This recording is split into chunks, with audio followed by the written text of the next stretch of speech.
अब हमें और आपको अपनी अपनी दृष्टि से अपने अपने वर्तमान जीवन को देखना है कि हमने जो मान्यता स्वीकार करके समाज के सामने प्रकाशित की है, क्या हमारा चरित्र उस मान्यता के विधान के अनुरूप है?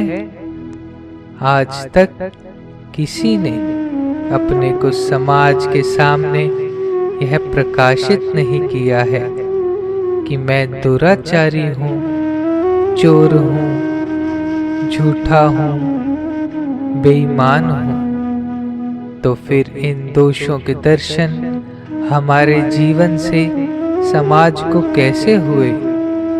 तो मानना होगा कि हमने अपने को जिस मान्यता से समाज के सामने प्रकाशित किया, उस विधान का अनादर किया और केवल देह जनित स्वभाव की आसक्ति का, जो वास्तव में पशुता थी, परिचय दिया, जो अमानवता है। उस अमानवता को मानवता में परिणत करने के लिए प्रत्येक भाई बहन को अपने अपने स्थान पर ठीक रहना होगा। अर्थात डॉक्टर को रोगी के अधिकार की रक्षा, राष्ट्र को प्रजा के अधिकार की रक्षा, एक राष्ट्र को दूसरे राष्ट्र के अधिकार की रक्षा, एक दल को दूसरे दल के अधिकार की रक्षा, महाजन को मजदूर के अधिकार की रक्षा, शिक्षितों को अशिक्षितों के अधिकार की रक्षा, पति को पत्नी के अधिकार की रक्षा, पिता को पुत्र के अधिकार की रक्षा, मित्र को मित्र के अधिकार की रक्षा, अर्थात परस्पर में एक दूसरे के अधिकारों की रक्षा करनी होगी। इससे सभी भाई बहन अपने अपने स्वीकार किए हुए बंधन से सुगमता पूर्वक मुक्त हो जाएंगे और राग द्वेष भी मिट जाएंगे।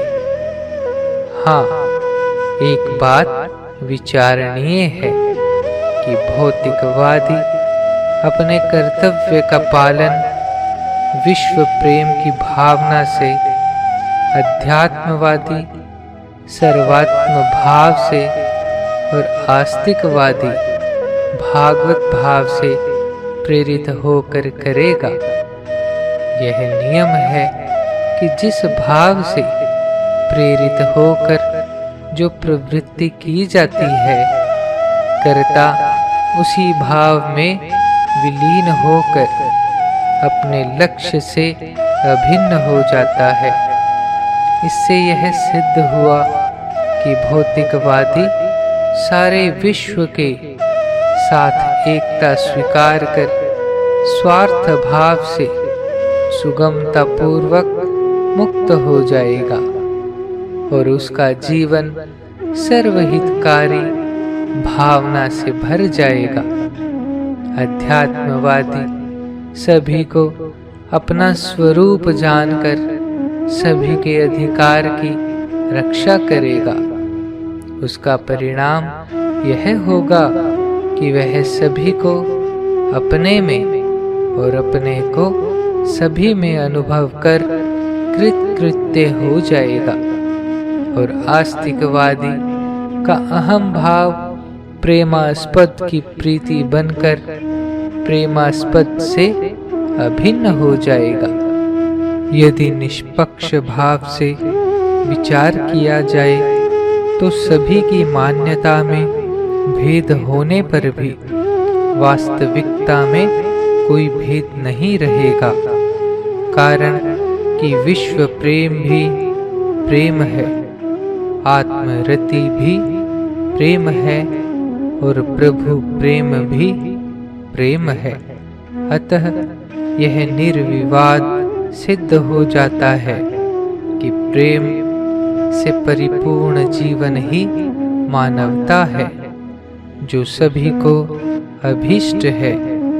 अतः साधन रूप मान्यताओं को कर्तव्य बुद्धि से अभिनय के स्वरूप में अपने अपने सिद्धांत के अनुसार पूरा कर सीमित अहम भाव से मुक्त होने के लिए हम सभी भाई बहनों को सदा प्रयत्नशील रहना चाहिए और साधन रहित मान्यताओं को अलौकिक विवेक के प्रकाश से मिटा देना चाहिए।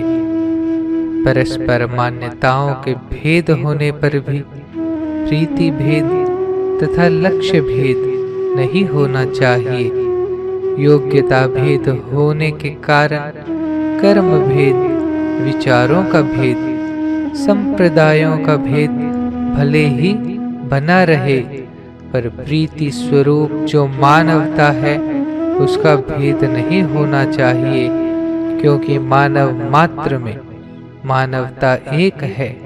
उसी मानवता को विकसित करने के लिए मानव जीवन मिला है।